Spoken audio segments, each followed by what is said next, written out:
All right, well, good Thursday morning. Welcome to the WLBB Community Voice on News Talk 1330 FM 106.3, streaming live online at newstalk1330.com this morning. We are on the News Talk 1330 WLBB Facebook page. Good morning to you. My guest this morning is one of two candidates running for mayor in the city of Villa Rica. The runoff election is Tuesday, the 5th of December. Early voting continues this week. I'm not sure how many people are making the trip from Villa Rica to Carroll County, down to Carrollton to cast early ballots. But Election Day is definitely Tuesday the 5th. I'll introduce you to my guest here in just a second. But it is that time of year again where we break out the random Christmas trivia cash giveaway. We've got 12 questions over the next 2 weeks or so.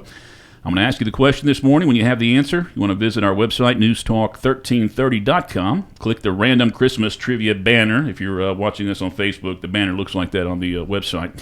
Now, one entry from the correct answers will be picked at random daily, and that contestant wins $100 cash. Now, we're asking that you only enter once a day, and if the elves find out that you have done that more than once a day, they will disqualify you for that day. Then on December the 16th, one of our 12 daily winners, along with a 13th winner selected at random that morning, will have a chance to turn that $100 into $1,000 at a live remote broadcast at the AMP on Bradley Street here in Carrollton. Now, the question today. The first question. In Charles Dickens' story, A Christmas Carol, who are the ghosts that visit Ebenezer Scrooge? Yeah, it's an easy one. But again, go to our website, newstalk1330.com, and click that and put your answer down. And good luck to winning $100 today.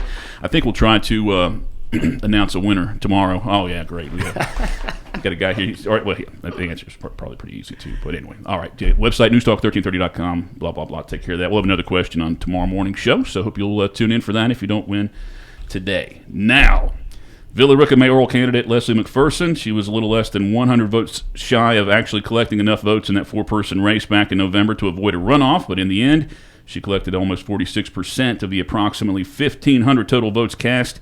She's now going head-to-head with the current mayor, Gil McDougal, who is my guest this morning. He received the second most number of votes, and again, about half the number received by McPherson. Again, that runoff election for mayor at Villa Rica is scheduled for Tuesday, December the 5th.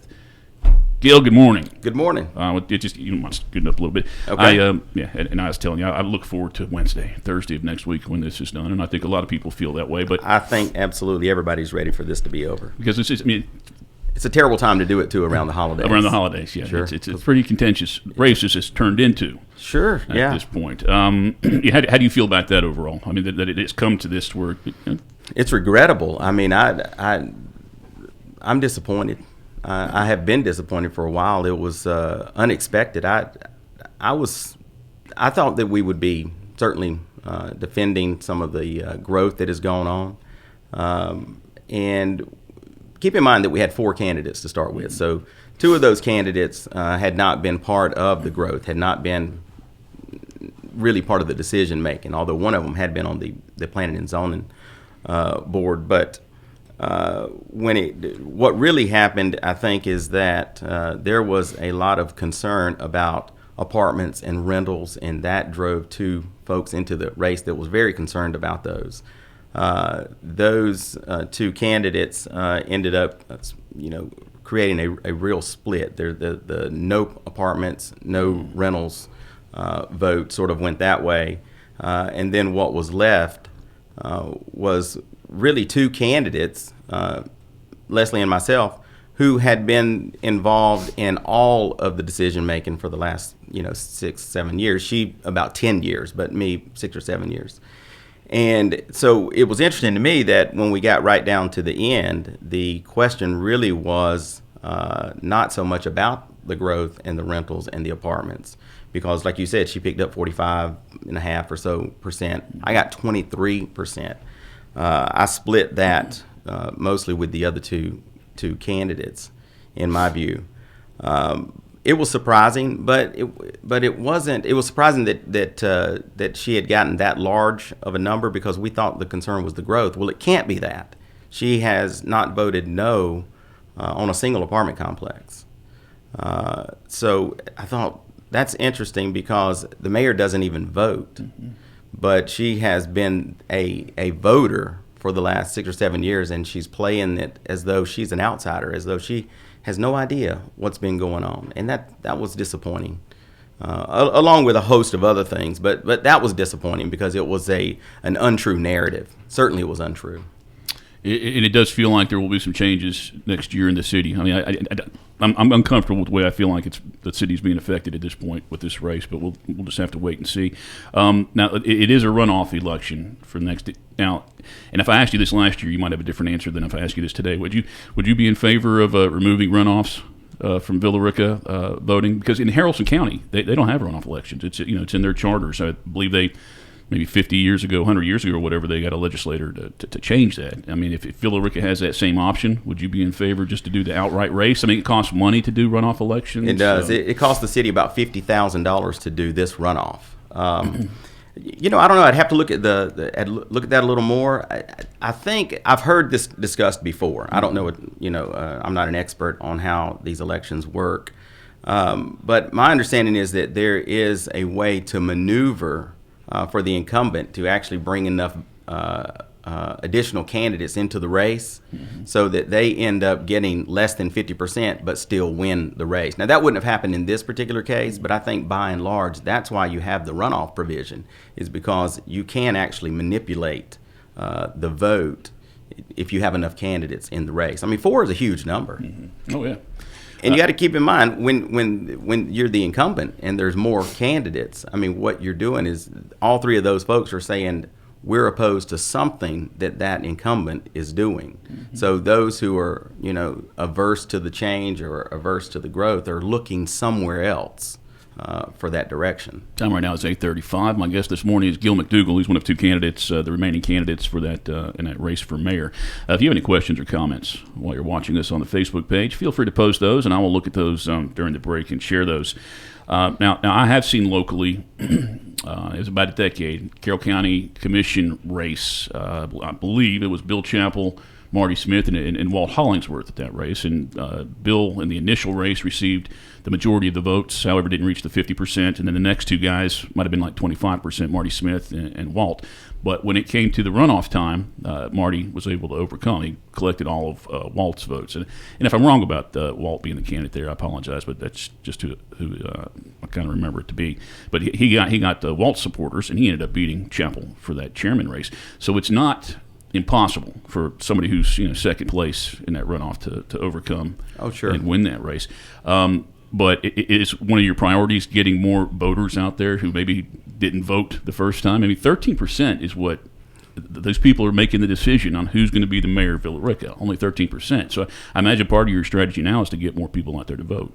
Well, sure. Well, that also was disappointing in terms of the low voter turnout. And what I say all the time is that democracy doesn't really belong to the people as a whole. It belongs to those who show up. So if you want to be involved in making this decision, then you need to show up and vote. And so that number really needs to double. I mean, folks ought to take a look at where we're at, where we've been, and take a look at these candidates and go out and vote. I mean, I think it would be great to see that number double. 26, 27% or higher would be fantastic. But unfortunately, we've had low voter turnout really across the county of Carroll County and the city of Villa Rica for quite a number of years. I think in the 2019 mayor race, the turnout was something in the 11-12% range. So it was slightly higher here, but that probably was because there were 4 candidates. And when there are 4 candidates, you're probably generating an electorate that may not have otherwise voted. One of those candidates pulled a few more folks. So, and typically the runoff elections, they'll see a decrease in the number of people that go out. Because sometimes I guess it's associated with a bigger race, maybe on the state level or something like that. So people will, more people will go to that first one than the second one because there's only one race, and that's in this case, the only race being removed is the Ward 3 race. So, but what can you do? What are you doing different this time? I mean, this race. I mean, because I think you have to get your voters out there. You have to get the voters who supported the other 2 candidates out there. What are you doing different to present? Right. Well, we did. We got the endorsement of Kendrick Davis, and I appreciated that very much. I thought he brought. And he was one of the initial 4 candidates. Right. He brought an argument to the campaign that made really good sense. What we're doing different, though, keep in mind that when there were 4 candidates, we didn't know who, really we should be focused on. And so we didn't know how to respond really, because we didn't want to fight everybody. Everybody was already fighting us, and that's how you end up with the numbers that you've gotten. But what we're doing now is a lot more door canvassing. I mean, we've been to hundreds and hundreds of doors. Me personally, I visited over 700 doors myself. That is not something that we did a lot of in the initial. You got to keep in mind, being the mayor, I'm still involved in a host of meetings. We still had to finish the budget. We still had to pass the millage rate. We still have to have regular council meetings. They have full agendas. The last council meeting we had, Joel can probably attest, it was an extraordinarily long meeting. He videos the meetings. Joel's the camera guy, yeah. And, we had a number of public hearings. All of these require a host of folks to be involved and a great deal of work before we ever get to the meeting. So I didn't really have time to do a lot of that. So I've taken time to break my schedule up enough to go and hit these doors, to tell these people why I'm running and why it's important that we stay on track right now. And what's the feedback you're getting? Are you hearing things that you hadn't heard before? No, but it's wildly positive though, and I think to myself, where's the disconnect? Now I don't know if people got more engaged after after they saw the initial results, but pretty much to a door. It's been wildly positive. These folks are committing to coming out and voting, and I hope they will. I think what you said a minute ago about the runoff numbers generally being lower, I think that's true. But hopefully we will be able to get our voters out. Has social media given you a different perspective, in these races? I mean, it's been out there for 10, 15 years, but I think it feels like more and more people are being more vocal. I mean, and their arguments may not be really, valid or may not be detailed, but, just people expressing their feelings. I mean, that can affect another person just because they read something generic on there. Is that It could. I don't know the answer to that conclusively. I'm not a social media person.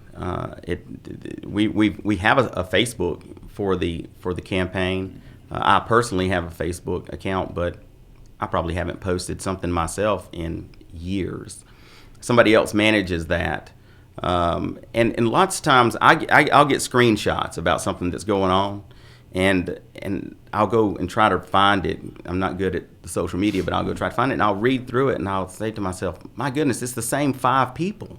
It's like a broken record. It just keeps on. It's the same play over and over and over again. And I think that how can that be productive? And I have to assume that most of the public tunes out the things that they just know are wildly unbelievable. But I don't know that for sure. Gil McDougal, our guest on this morning's Community Voice program. Time right now is 8:42. We'll come back and continue our conversation here, talk about the mailers that have been put out over the last month or so and letters that have been written publicly. We'll talk about all that in the next segment. Community Voice brought to you by Tanner Health System and Oak Mountain Academy. The World Language Scholar Journey at Oak Mountain Academy is designed to provide students with a clearly defined, curriculum-based track to acquire essential knowledge and skills for success in biliteracy fields of study. The successful completion of this journey provides colleges with a method to recognize a rigorous foreign language immersion experience for all students at Oak Mountain Academy. I'm Patrick Duran, head of school, inviting you to journey with us on the mountain. For more information, visit us at oakmountain.us. Discover your journey at OMA. Prepare, explore, and achieve. Health is a journey. It's making better choices, even when it's not easy. It's taking care of yourself and the people you love.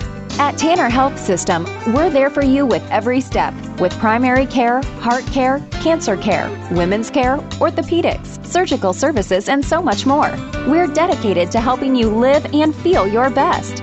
So let's get on that journey to health. You've got places to be for many years to come. Find us at tanner.org.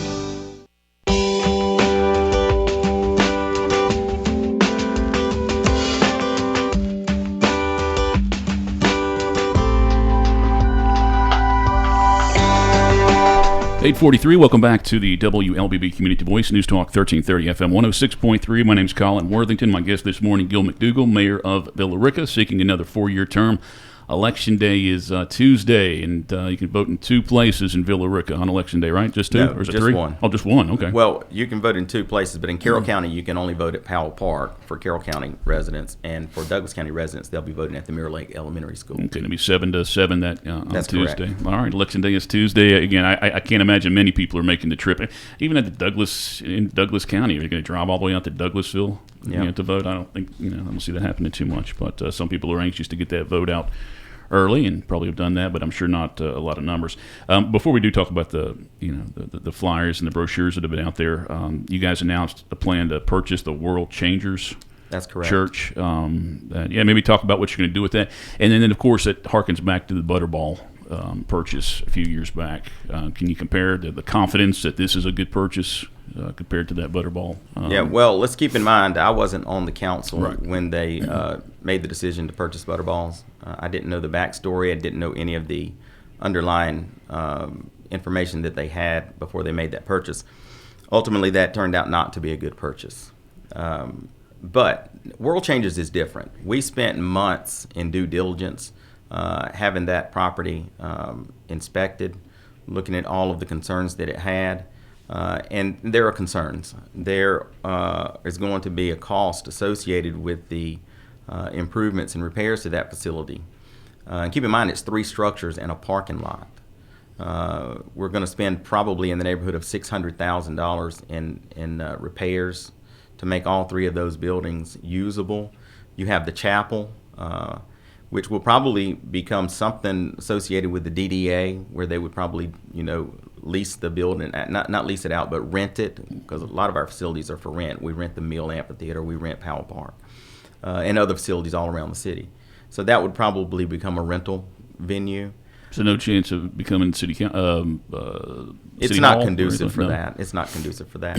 And then the other 2 structures, you got a multi-purpose 2-story building there that has been used for classrooms, and it has a commercial kitchen in it. That can be used for a senior center and various other uses from recreation. And then it has a full court gym.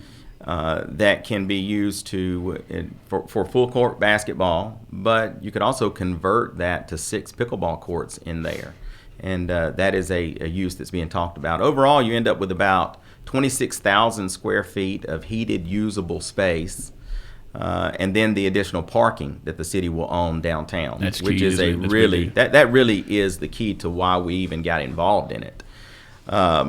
But once so we'll spend $1 million on the purchase, and we've done that already, and then we will spend about $600,000 in repairs to make it usable.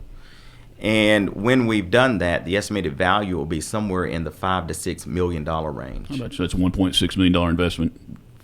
And then a value of between $5 and $6 million. Right, so it's a great deal for the city. All right, timer now is 8:48. Our guest is Gil McDougal.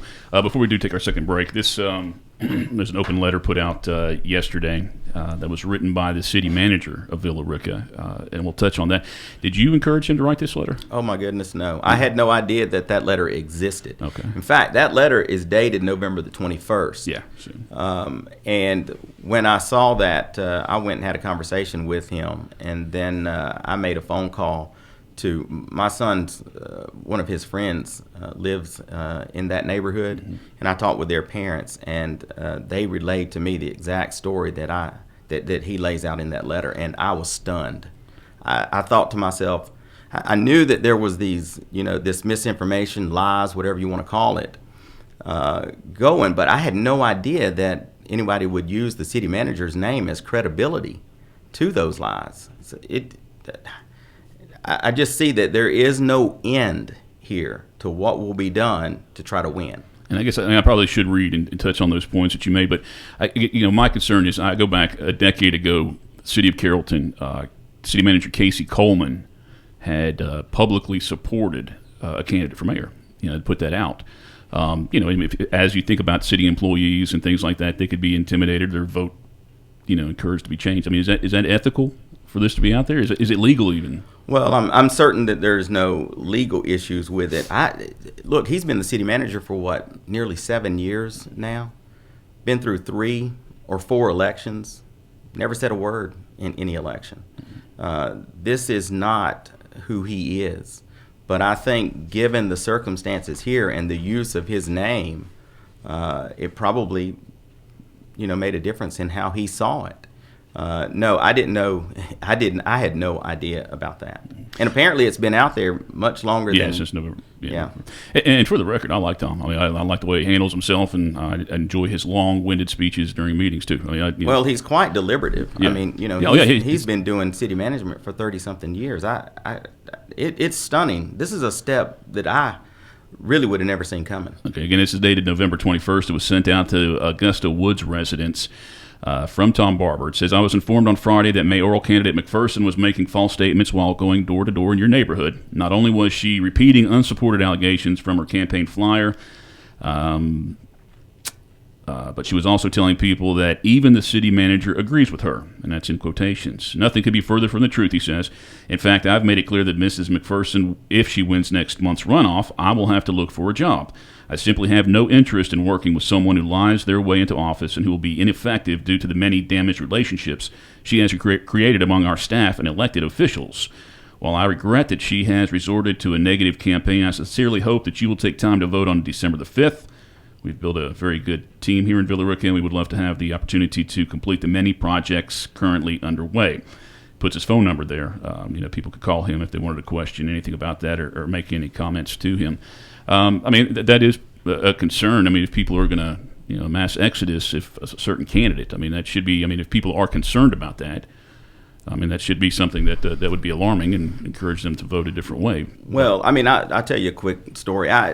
For about the last year, I was struggling with whether I would run again. And it was pretty well known throughout the staff because the work of being mayor, especially in two counties, is taxing.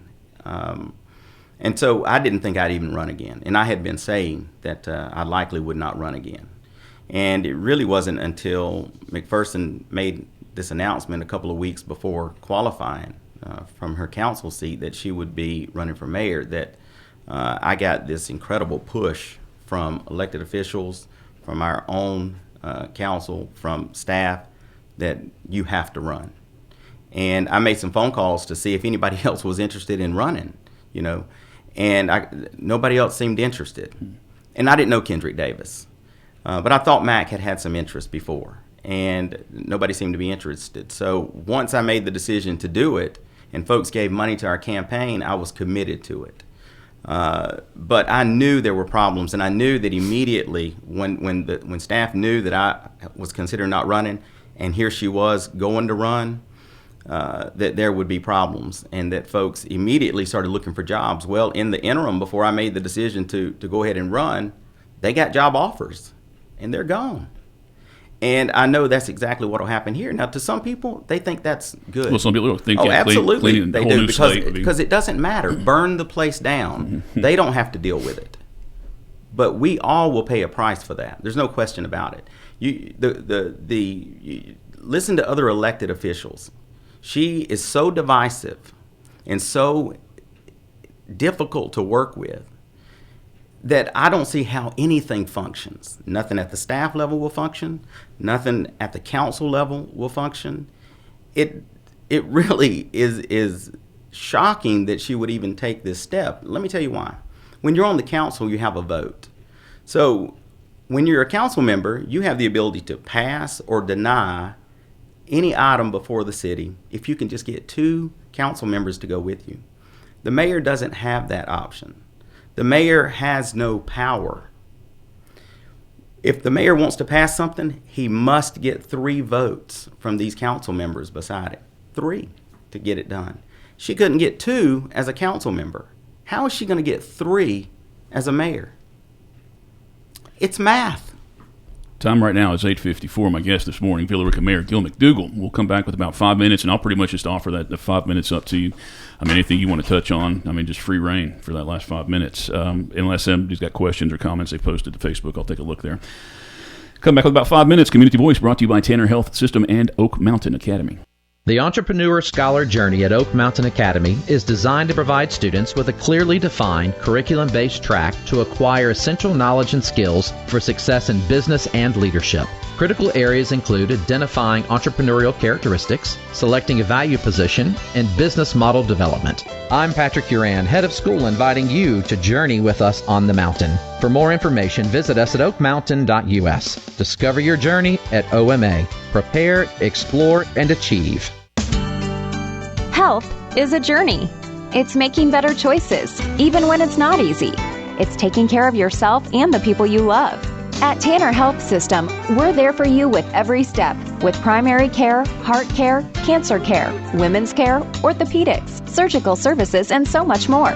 We're dedicated to helping you live and feel your best. So let's get on that journey to health. You've got places to be for many years to come. Find us at tanner.org.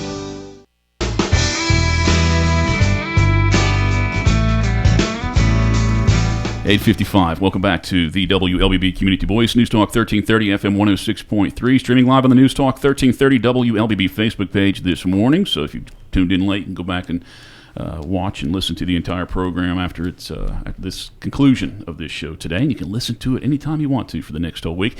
You can compare this interview with the previous interview we did with McDougal last month. It's out there in podcast form as well. So, I'm probably not going to touch on the same questions that I did for that first one. You can go back and listen to a whole hour of Gil.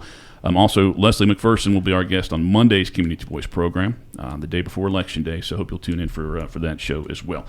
And as I said, we have about 4 minutes left here. I just wanted to offer it up to you. I mean, there's things online and brochures and flyers that you've disputed. Let me hit a couple of things. Last Wednesday, I took a phone call from a resident in Rica. We were on the phone for an hour and 13 minutes. And this lady was a supporter of Leslie's, made it real clear to me. She lives in her ward, and that Leslie was rather helpful to her as a ward member for Ward 3. Someone asked, can you say something nice about Leslie? Of course I can say something nice about Leslie. I think that when Leslie was a ward member, that she did her best to be responsive to her to those folks who lived in her ward, and I think that's admirable to be able to do that.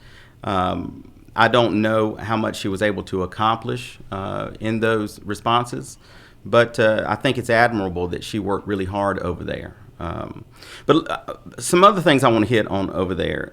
This lady asked me, she said, is it true that you changed your mind about the taxes, about the millage rate, because it's an election year? And that feels like gaslighting to me, because what you're doing what I think that the McPherson campaign is doing is relying on the fact that people aren't really familiar with the intricacies of how the budget works. The budget process starts in May of every year. That budget is then drafted and based on the prior year's millage rate, period. By the time it gets to August, when we actually are getting ready to set the millage rate, we've gone through a number of budget hearings, and we're getting ready to set the millage rate. We're waiting on the tax revenues from the counties. So we don't set the rate until we know what the revenues are. That rate got set on August, I think, the 29th or 28th or 29th. That letter was written back in May. And that letter doesn't tell you what my position is on what the millage rate will be. We don't know until August what our revenues are. It tells you that we're going to base this budget on last year's millage rate. So, no, it had nothing to do with the election year. And then one other thing I want to say to folks about the traffic on 61. That traffic is being changed, as I said in my last interview here with you, in preparation for major changes that GDOT will be making to the bridge and the North Loop. It has nothing to do with the city of Villa Rica, other than the fact that we have to live with it, the fact that we have to deal with it. The state didn't notify us that they were doing these changes. They didn't come and get our permission for it. I have contacted our liaison to let them know that I'm disappointed, particularly with the timing of it.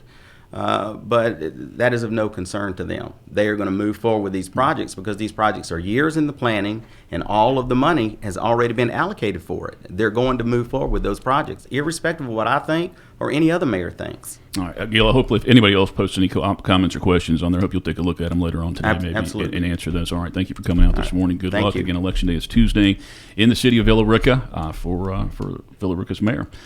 Community Voice has been brought to you by Tanner Health System and Oak Mountain Academy. Time right now, 8:59. Stay tuned for national news here on News Talk 1330.